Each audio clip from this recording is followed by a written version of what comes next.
아멘. 할렐루야.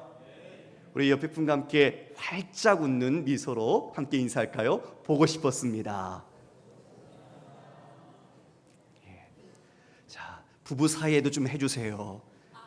부부 사이에도 보고 싶었다고 꼭 해주시길 바랍니다. 예. 자, 사랑하는 성도 여러분, 한 주간 평안하셨습니까? 예, 비가 오고 또 장마 기간이기도 해서 건강에 잘 유의해 주시길 좀 부탁드립니다. 여러분, 오늘 우리가 순서를 따라서 우리 로마서 말씀을 나누려고 합니다. 오늘 설교 제목이 뭐죠? 자, 예, 세 분이 알고 계시네요. 예수 십자가와 부활의 의입니다. 오늘 이 제목으로 여러분과 말씀을 나눌 때 여러분에게 주님이 주시는 참된 기쁨 그리고 소망과 위로가 넘치기를 주님의 이름으로 축복합니다. 여러분, 우리 로마서 1, 2, 3장을 통해서는 각각 이방인이나 유대인이나 또 이 모든 사람들이 죄인이라는 것을 알게 되었습니다. 하나님을 모른다 해도 알만한 것을 우리의 본성과 이 모든 자연계시를 통해서 알려주셨죠. 그리고 특별히 유대인들에게는 여러분 율법을 줬잖아요. 근데 그 율법을 그들은 율법을 지키는 것으로 말미암아 행해야 하는데 율법을 자랑하는 것으로 남고 말았습니다.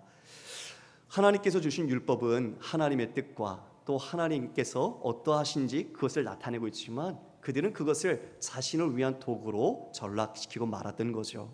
결국 우리 모두는 이 죄인이라는 것을 피해갈 길이 전혀 없는 사람들이었습니다. 여러분, 우리도 마찬가지였어요. 여러분 믿으십니까? 예, 우리도 흙덩이잖아요. 티끌로 지어졌고 저도 티끌이고 저 아무것도 아니에요. 주님이 세우셔서 이 자리에 있는 거고요. 여러분도 그 자리에 주님께서 주셔서 그 자리에 함께 있는 거죠. 우리는 늘 우리의 시선으로 주님밖에 의지할 필요가 없습니다. 사람과 내 자신은 의지했다 넘어져요. 실망할 뿐이에요. 환경도 마찬가지예요. 오늘 그것을 믿음이란 무엇인가로 가르쳐 줍니다. 바울이 아브라함에게 있던 믿음, 하나님께서 너가 정말 그 믿음으로 말미암아 의롭다 하심이 얼마나 큰 것인지 그것을 율법이라고 유대인들이 자랑했던 것들로 비유해서 그것을 가지고 오늘 우리에게 교훈해 주고 계십니다. 먼저 지난 시간 잠깐만 리마인드 할게요. 여러분, 지난 시간에 할례 이야기를 했습니다. 기억나십니까? 할례는 언약 백성의 표징이잖아요. 그런데 유대인들은 이 할례가 자신들이 이 아브라함의 육체적인 자손이라는 것을 증거하는 것으로 자랑했어요. 근데 진짜 할례의 의미는 거기에 있지 않았죠. 할례는 하나님의 뜻을 따라 사는 백성으로 자신이 이와 같이 고백한 것을 인치는 언약 백성의 그 표징이었는데 그들은 육체의 할례를 자랑만 했습니다. 결국 바울이 이야기했잖아요. 육체의 할례는 그것이 진짜 할례가 아니다.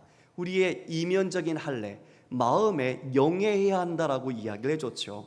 율법 조문을 따라서 형식적으로 그렇게 수단화해서 태어난 지 8일 만에 했다고 해서 그 할례가 자동적인 구원과 하나님의 은혜의 보증의 표가 아니다. 이것을 이야기해 줬습니다. 여러분, 우리가 세례 받으면 어때요? 세례 받으면 감격해요. 세례 받을 때 참 그 입교 우리가 이제 문답을 하지요. 세례 문답을 하면서도 두렵고 떨리는 마음으로 그것을 잘 외우고 준비해서 문답을 하고 또 세례를 받습니다. 그것은 모든 우리 회중 앞에서 자신의 신앙을 고백하는 거죠. 정말 귀한 자리입니다. 그런데요, 우리가 그 세례를 받았다고 해서 세례 교인이 하나님 나라에 들어가는 자격증과 프리티켓은 아니거든요. 우리는 그것을 잊지 말아야 됩니다.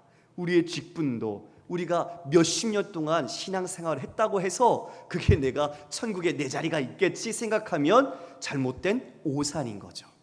우리는 분명히 믿음의 본질이 어디에 있는지 알아야 합니다. 여러분, 오늘 13절 말씀 잠깐 이제 볼게요. 13절 읽어보겠습니다. 시작. 아브라함이나 그 후손에게 세상의 상속자가 되리라고 하신 언약은 율법으로 말미암은 것이 아니요 오직 믿음의 의로 말미암은 것이니라. 예, 할례 아니다. 분명하게 얘기했어요. 할례 때문에 너희가 믿은 게 아니다. 할례는 우리가 아는 것처럼 창세기 17장에 있죠. 그러나 의롭다 인침받은 것은 창세기 15장에서 먼저였습니다. 네 자손이 저 무별처럼 많을 거야. 그것을 아브라함은 믿었죠. 주님은 그것을 보시고 그를 의롭다 인정해 주셨어요. 여러분, 여기에 13절에서 언약은 율법으로 말미암은 것이 아니라 오직 믿음의 의로 말미암았다고 분명하게 제시합니다. 율법은 아브라함 이후 430년이 지나서 모세에게 주셨습니다. 그러니까 아브라함은 율법으로 의롭게 된 게 아니라는 거죠. 시간적으로도 그와 같이 맞지 않고 믿음으로 그는 의롭게 되었다는 것을 다시 역설해 주고 있습니다. 그래서 14절에 만일 율법에 속한 자들이 상속자이면 믿음은 헛것이 되고 약속은 파기되었느니라.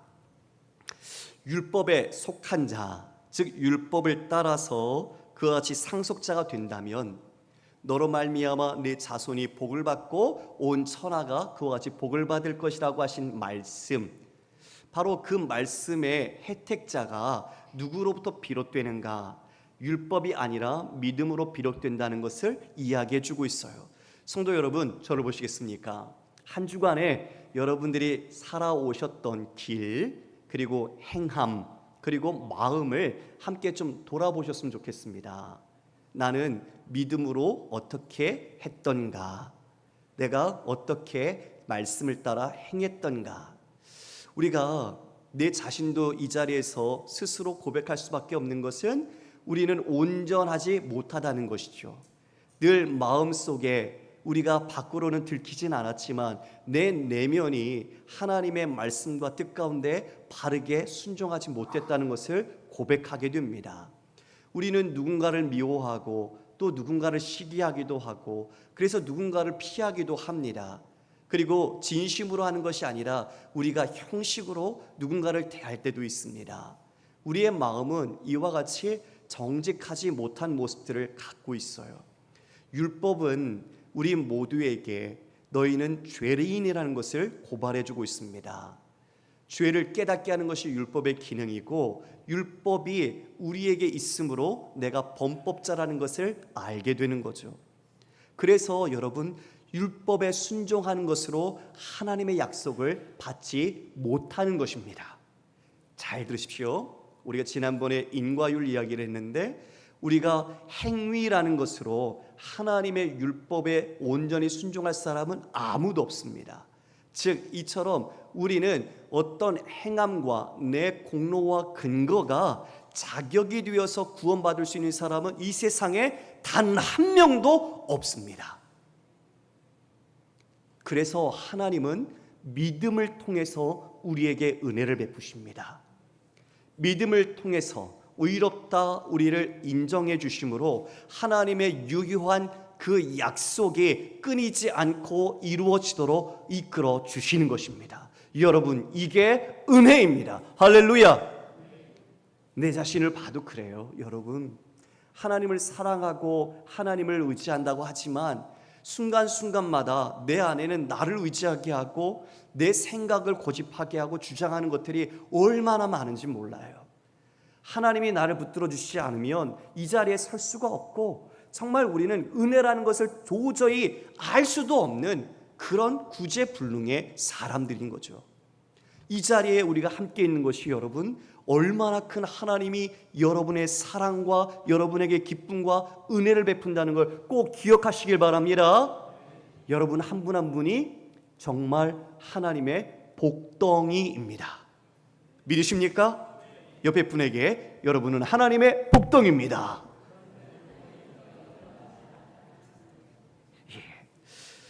그래서 진짜 복덩이는 믿음으로 의롭다함을 받은 사람, 그래서 하나님이 그 약속하심을 끝까지 이루어 주시겠다, 하나님께서 그와 같이 이루어 주심의 은혜를 받은 사람입니다. 15절에 보면 율법은 진노를 이루게 하나니 율법이 없는 곳에는 범법도 없다고 말합니다. 이에 율법으로는 절대 의롭다 할 자가 없습니다.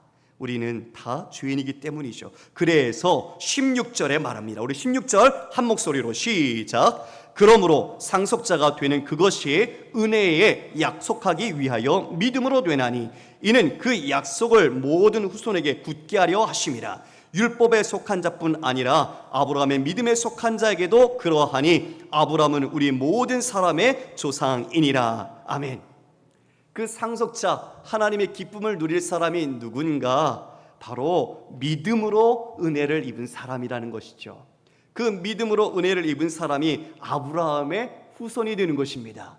바로 우리처럼 그리스도께 속하여 하나님께 믿음으로 나가는 모든 사람이 진짜 아브라함의 자손인 것입니다.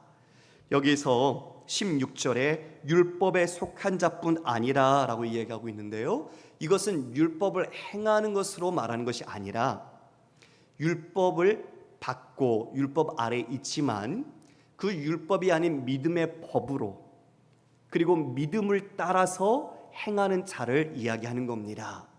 그리고 아브라함처럼 믿음의 그 길을 따라가는 우리 모두가 아브라함의 조상이라는 거죠. 만약 아브라함이 율법을 따라서 이렇게 되었다면 율법의 조상이 되었을 겁니다. 그러나 하나님은 믿음이 무엇인지를 아브라함을 통해서 알려주시고 가르쳐주시고 우리에게 또 그와 같은 길을 가도록 우리에게 이끌어 가시는 것이죠. 그래서 샘플, 견본처럼 아브라함을 믿음의 조상으로 만들어 세우신 것입니다. 성도 여러분, 우리 17절 함께 읽어볼게요. 시작. 기록된 바 내가 너를 많은 민족의 조상으로 세웠다 하심과 같으니 그가 믿은 바 하나님은 죽은 자를 살리시며 없는 것을 있는 것으로 부르시는 이시니라.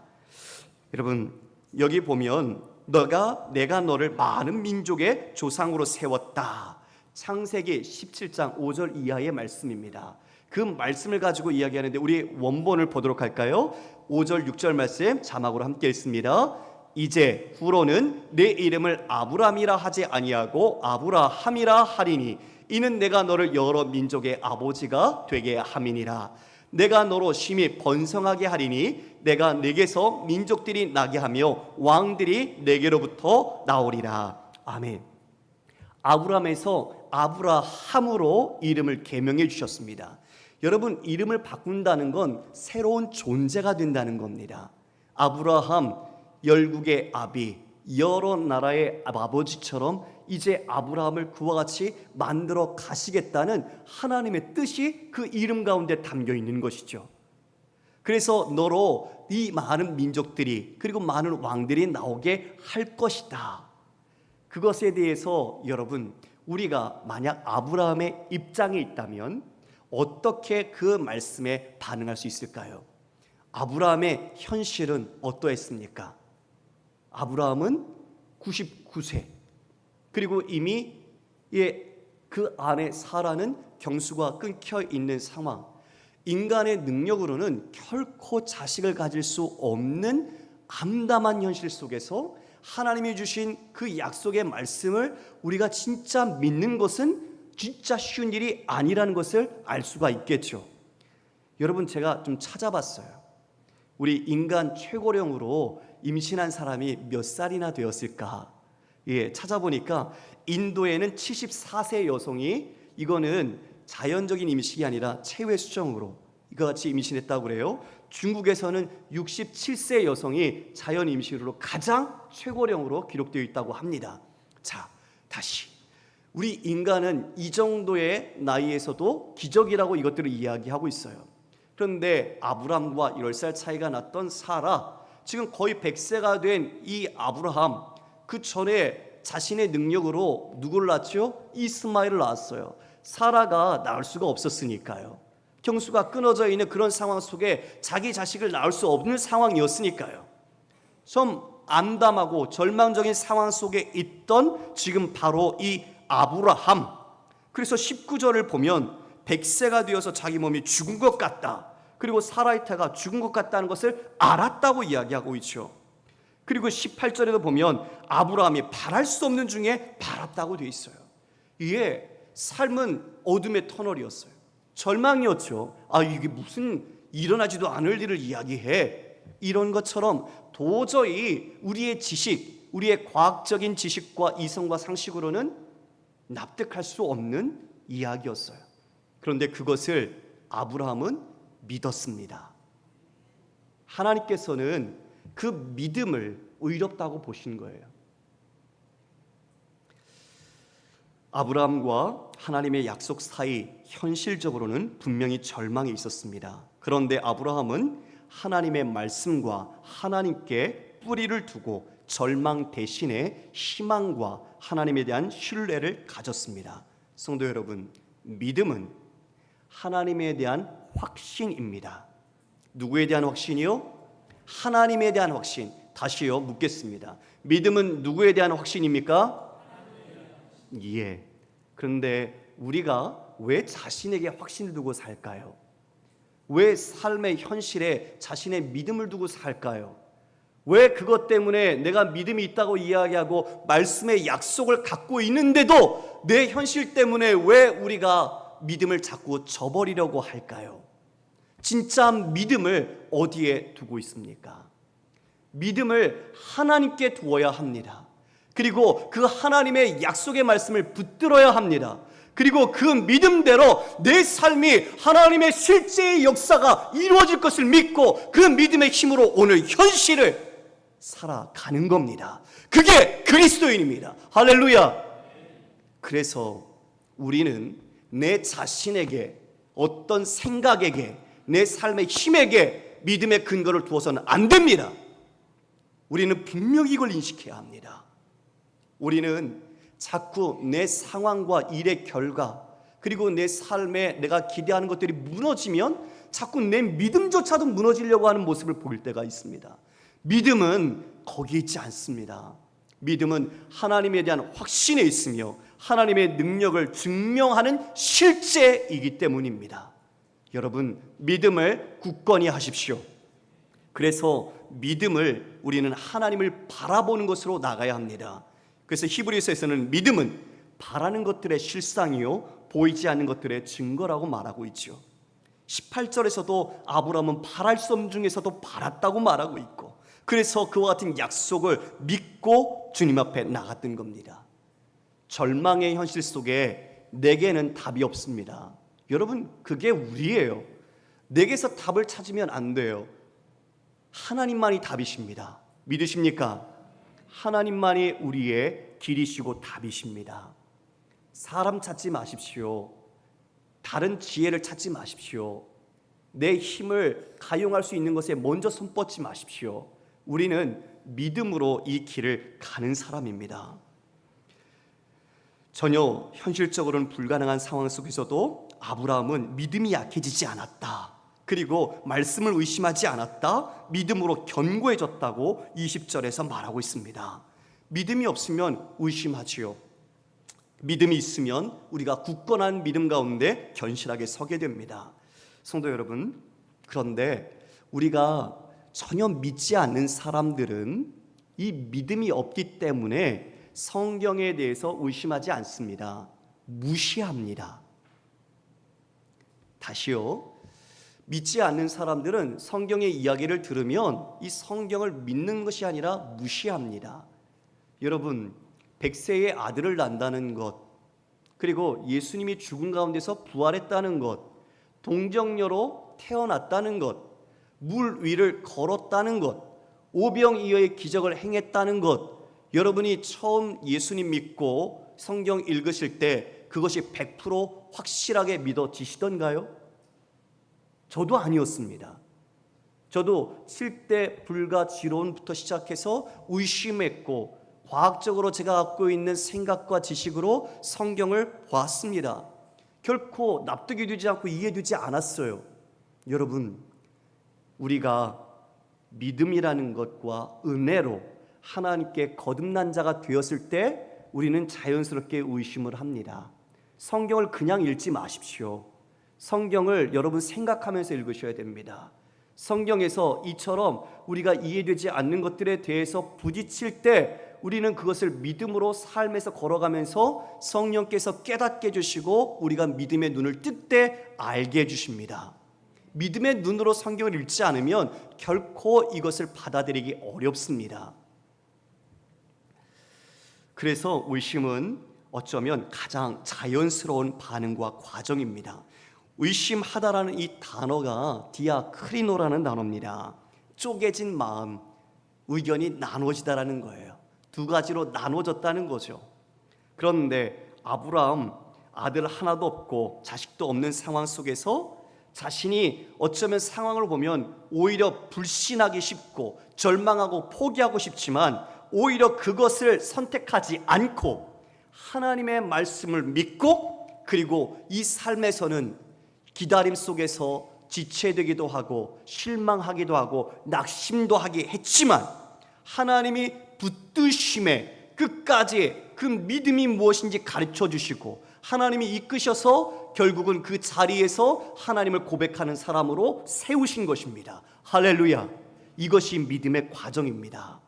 의심하고 동요하고 흔들리지만 하나님이 그 사람을 붙드시고 믿음으로 그 목적을 향하여 이끌어 가시는 것이 진짜 은혜인 것이죠. 여러분, 그래서 이 많은 민족의 조상이 아브라함을 통해서 이루어지게 된 것입니다. 은혜란 믿음으로 우리가 순종할 때 분별하고 선택을 해야 하는데 우리에게는 그런 지혜와 실력이 없어서 넘어지고 낙심할 때가 있습니다. 그러나 은혜는 그 목적을 포기하지 않으면 결국 끝까지 하나님께서 그 결과를 보고야 말겠다라는 의지를 담고 있는 겁니다. 할렐루야. 그러니까 우리가 아무리 실패해도 실패로 끝이 나지 않게 하겠다, 실패가 너의 운명으로 맞춰지지 않게 하겠다, 바로 이것이 하나님의 영원한 열심이요 우리를 향한 하나님의 의지인 것입니다. 이게 은혜입니다. 여러분, 넘어지시고 우리가 실족하고 내 자신에게도 낙심할 때가 많아요. 목사인 저도 마찬가지입니다. 왜 믿음이 이것밖에 안 되나? 왜 이렇게밖에 못하나? 내 자신이 가지고 있는 모습 속에서 실망할 때가 있죠. 그러나 여러분, 이게 우리는 실망할 근거가 없어요. 다시 말씀을 저는 붙잡습니다. 우리를 그렇게 유혹시키거나 우리를 넘어뜨리려고 할 때, 맞아, 나는 하나님이 은혜로 붙들어 주시는 사람이야, 내가 어떤 상황과 내 믿음의 조건과 환경이 탁월하고 잘나서가 아니라 하나님이 나를 믿음을 보시고 의롭다 하셔서 나를 이끌어 가시는 사람이야. 그러므로 나는 오직 주님만 바라봅니다, 주만 의지합니다. 이것이 우리가 행해야 될 믿음의 길인 줄 믿으시길 바랍니다. 그래서 우리는 낙심할 수 없습니다. 팀 켈러 목사님이 이 본문에서 아브라함을 통해 하나님을 믿는 것이 무엇인가를 세 가지로 정리해 주셨어요. 첫 번째가 진실은 우리가 느끼거나 보는 것보다 더 위대하다. 자, 진실은 우리가 보는 것, 느끼는 것보다 더 위대하다. 여러분, 우리 진실을 우리는 보고 느끼는 것으로 진실이라고 이야기를 하잖아요. 그런데 우리 성도는, 그리스도인은 그것 이상을 보는 사람입니다. 그리고 그것 이상의 길을 가는 사람입니다. 바울이 고린도후서 5장 7절에 이처럼 말합니다. 우리 함께 읽겠습니다. 시작. 이는 우리가 믿음으로 행하고 보는 것으로 행하지 아니함이로라. 여러분, 성도는 우리는 보는 것으로 행하는 자가 아니라 믿음으로 이 삶을 살아가는 자인 줄 믿으시길 바랍니다. 이에 믿음의 눈, 믿음의 시각, 하나님의 관점으로 우리는 이 삶을 살아가는 겁니다. 그래서 일반 사람들은 보지 못합니다. 믿음의 세계, 하나님의 나라, 성도가 무엇인지 알 수 없습니다. 하나님의 영광이 어떤 것인지, 하나님의 존귀함이 진짜 어떤 분인지 알지 못합니다. 믿음은 이와 같이 우리가 보는 것이 아닌 우리가 진짜 믿음으로 바라보고 주님을 섬기는 겁니다. 그래서 히브리서 12장 2절에 이렇게 말합니다. 믿음의 주요 또 온전하게 하시는 이인 예수를 바라보자. 그는 그 앞에 있는 기쁨을 위하여 십자가를 참으사 부끄러움을 개의치 아니하시더니 하나님 보좌 우편에 앉으셨느니라. 여러분, 우리가 믿음은 바라보는 것이라고 했습니다. 주님을 바라보는 것이 믿음입니다. 주님을 바라볼 때 믿음을 주시고 우리를 온전케 하십니다. 주님께서 그와 같이 우리에게 은혜를 베풀어 주시는 것이죠. 예수님께서 그 믿음을 어떻게 살아내시는지를 이야기합니다. 예수님의 현실은 십자가였습니다. 죽음이죠. 절망이죠. 가장 큰 아픔, 하나님 아버지와의 단절을 앞두고 있는 상황입니다. 그런데 그 상황 속에서 어떻게 하셨다고요? 기쁨을 위하여 참으셨다. 믿음이란 이것입니다. 현실에 나의 기대와 내 모든 계획에 믿음을 둔 게 아니라 앞으로 이루어질 하나님의 약속과 하나님의 축복을 내가 믿음으로 바라보고 그 믿음을 내 삶에 실제로 끌어들여서 지금은 고난과 절망이 있지만 그것을 이겨내는 힘, 바로 이것이 믿음입니다. 그래서 예수님께서 그 십자가를 참으시고 부끄러움을 개의치 아니하셨습니다. 결국 하나님의 영광을 이와 같이 하나님 보좌 우편에 제위하심으로써 드러내셨습니다. 예수 그리스도가 주라! 모든 피조물들과 모든 세계 앞에 그와 같이 높여 우리 주님을 경배케 했던 것입니다. 할렐루야. 여러분, 우리 예수님도 그 믿음의 길을 몸소 가셨습니다. 우리도 그 믿음의 길을 가는 그리스도인입니다. 지금 내 상황이 정말 포기하고 싶고 체념하고 싶고 모든 것 다 던져버리고 싶더라도 믿음의 사람에게는 포기란 없습니다. 왜요? 주님의 은혜가 있기 때문입니다. 그래서 우리는 넘어져도 오뚜기처럼 털고 일어나면 됩니다. 주님이 우리를 붙잡고 계시기 때문이죠. 우리가 믿음은 그래서 나를 보지 않습니다. 내 현실을 보지 않습니다. 오직 주님을 보는 것입니다. 둘째, 믿음이란 하나님에 관한 사실들에 집중하는 것입니다. 17절에 아브라함이 하나님을 믿은 내용이 나옵니다. 17절 중반절입니다. 그가 믿은 바 하나님은 죽은 자를 살리시며 없는 것을 있는 것으로 부르시는 이시니라. 죽은 자를 살리시는 부활의 하나님, 그리고 없는 것을 있는 것으로 부르시는 창조의 하나님을 아브라함은 믿었습니다. 그래서 아브라함은 백세해 주신 약속의 자녀도 다시 주님께서 이와 같이 번제로 드려라, 그럴 때 내놓을 수 있었습니다. 부활의 하나님, 창조의 하나님을 믿었기에 그와 같이 그 하나밖에 없는 아들도 내어놓을 수 있었던 것이죠. 성도 여러분, 이 아브라함이 가지고 있던 이 믿음, 그것은 그때의 믿음으로 끝나는 게 아니라 지금도, 여기에 시제를 보십시오. 뭐라고 말합니까? 살리시며 부르신다. 현재로 기록되어 있습니다. 지금 여전히 주님은 우리를 살리시고 그리고 이와 같이 창조의 능력으로 부르시는 하나님이십니다. 그래서 우리는 절망할 수가 없습니다. 여러분, 힘을 내십시오. 여러분은 여러분이 아니라 하나님의 손에 붙잡힌 사람이기에 하나님이 부르시고 그리고 이끄시고 끝까지 책임지시는 믿음의 성도라는 것을 반드시 기억하기를 바랍니다. 셋째는 하나님의 말씀을 있는 그대로 믿는 것이 믿음이다.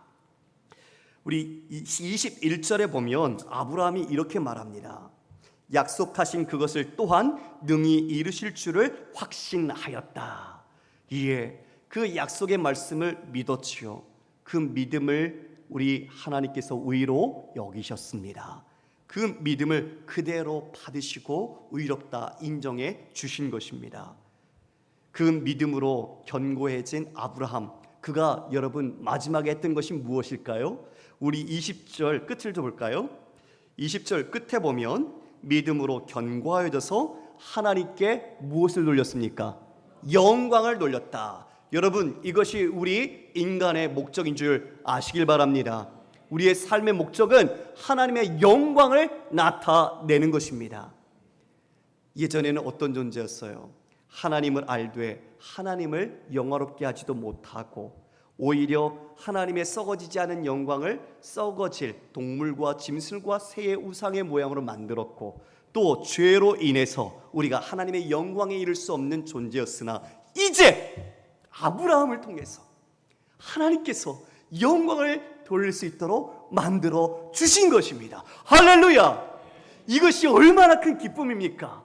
여러분, 하나님의 영광을 알지도 못하고 내 자신 안에 갇혀서 죽음이라는 운명 속에 살아가야 할 그 굴레 속에 있던 우리를 찾아오셔서 약속해 주시고 부르시고 붙들어 주시고 믿음으로 이끌어 주셔서 하나님의 영광을 아는, 그리고 영광을 돌리는 하나님의 백성과 상속자로 삼아주셨다는 것, 이것은 우리에게 누구와도 어떤 것과도 바꿀 수 없는 영광인 줄 믿으시길 바랍니다.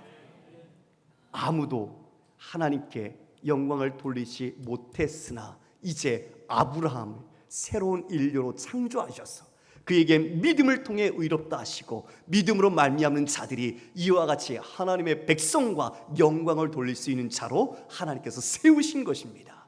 실로 크신 하나님의 은혜입니다. 성도 여러분, 마지막에 우리가 함께 오늘 주제와 관련하여 24절 25절을 살펴보고자 합니다. 우리 같이 24절 25절 읽겠습니다. 의로 여기심을 받은 우리도 위함이니 곧 예수 우리 주를 죽은 자 가운데서 살리신 이를 믿는 자니라. 예수는 우리가 범죄한 것 때문에 내줌이 되고 또한 우리를 의롭다 하시기 위하여 살아나셨느니라. 아멘. 여러분, 예수님이 우리의 죄 때문에 내줌이 되셨습니다. 예, 대속 제물로 우리의 죄를, 그 값을 속량해 주셨습니다. 우리는 그것에 대한 은혜를 잘 알고 있죠. 그런데 예수님의 부활하심에 대한 의미도 우리가 신학적으로 분명히 알아야 합니다. 여러분, 예수님이 만약 십자가에 죽었다면 그것은 사람들에게 있어서는 실패와 패배로 여겨질 것입니다. 하나님의 약속, 하나님이 이와 같이 그 아들 예수 그리스도를 통하여 이미 말씀하시고 이와 같이 살아날 것을 이야기하셨는데 살아나지 못했다면 그 모든 약속이 어떻게 될까요? 의미가 없어지겠죠. 즉, 예수님이 부활하셨다는 것은 예수 십자가의 죽음이 유효하고 그것이 하나님의 뜻 가운데 있으며 그것이 성취되었다는 것을 증명하는 것입니다. 그러므로 부활하신 예수 그리스도, 예수의 십자가와 예수의 부활이 우리의 신앙의 내용이고 우리가 그것을 믿을 때 아브라함이 하나님의 언약을 믿은 것처럼 우리를 그와 같이 너는 내 의로운 자녀다, 내가 사랑하는 아들이요 내 사랑하는 딸이라고 우리 주님이 그 인정을 우리에게 해주시는 것입니다.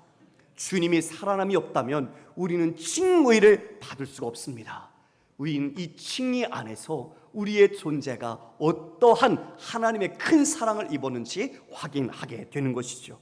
이 칭의가 이 글을 읽고 있는 로마 교인이나 지금 수천 년이 지난 바로 우리나 동일하게 하나님께서 의롭다 인정해 주시기 위하여 아브라함의 칭의를 이와 같이 기록해 놓은 것입니다. 성도 여러분, 말씀을 정리합니다. 예수 그리스도의 사건에서 아브라함의 언약은 성취되었습니다. 그분을 통해 온 인류가 축복을 받게 되었고 하나님을 알게 될 수 있기 때문이죠. 오직 믿음으로 그 의롭다함을 받고 하나님의 자녀가 될 수 있습니다. 성도 여러분, 우리가 내 믿음이 내 자신의 근거한 믿음이 아님을 다시 한번 우리가 깨닫고 믿음을 가진 자는 하나님의 뜻을 따라 순종하는 믿음의 반응이 행함으로 나타납니다. 그 행함은 우리가 옛사람으로 가지고 있던 행위와는 다른 것이죠. 하나님의 뜻을 위하여 나는 죽고 예수로 드러나고 예수만 자라가는 행함이기 때문입니다. 그러므로 오늘 우리가 함께 나눈 말씀처럼 내가 정말 믿음으로 의롭다함을 받은 것이 얼마나 지극히 큰 하나님의 은혜이며 영광인지 다시 한번 깊이 깨닫고 그 가슴 벅찬 하나님의 사랑으로 우리의 모든 삶에서 예수 그리스도의 십자가와 그 부활의 증인으로 마음껏 살아내시는 우리 사랑하는 성도들 되시기를 주님의 이름으로 축원합니다. 다 함께로 찬양하겠습니다.